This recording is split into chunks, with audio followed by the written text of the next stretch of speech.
మహాసభలు ఈ నెల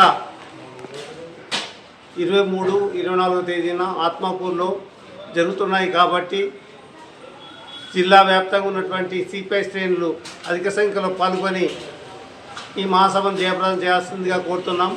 అదేవిధంగా ప్రజలకు ప్రత్యామ్నాయ పార్టీ ఏంటంటే కాంగ్రెస్కు బీజేపీకి ప్రత్యామ్నాయ పార్టీ ఒక సిపిఐ మాత్రమే గుర్తించాలని చెప్తా ఉన్నాం. మరియు సిపిఐ పార్టీ రాజీలేని పోరాటాలు చేస్తూ ఉంది. ఈ నిరుద్యోగ సమస్య మీద కానీ మిగతా అధిక ధర సమస్య మీద కొన్ని పోరాటం చేస్తూ ఉంది. కాబట్టి అధిక సంఖ్యలో పాల్గొని ఈ మహాసభను జయప్రదం చేయాల్సిందిగా కోరుతా ఉన్నాం. ఈరోజు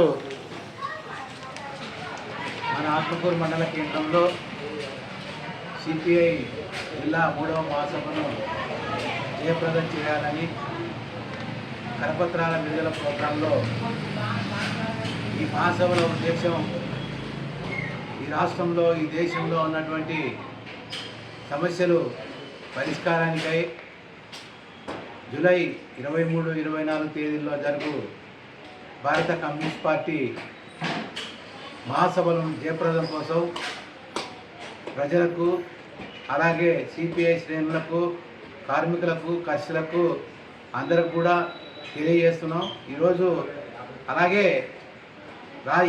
జిల్లాలో జరుగుతున్నటువంటి మహాసభలకు ఆత్మకూరు పట్టణంలో 23వ తారీఖు రోజు మహాప్రదర్శన బహిరంగ సభకు రాష్ట్ర సిపిఐ రాష్ట్ర కూనంనేని సాంబశివరావు ఎమ్మెల్యే గారు హాజరవుతున్నారు. కాబట్టి అన్ని రంగాల్లో పనిచేసినటువంటి కార్మికులు కర్షకులు అలాగే పార్టీ శ్రేణులు పాల్గొని జయప్రదం చేయాలని విజ్ఞప్తి చేస్తూ ఉన్నాం.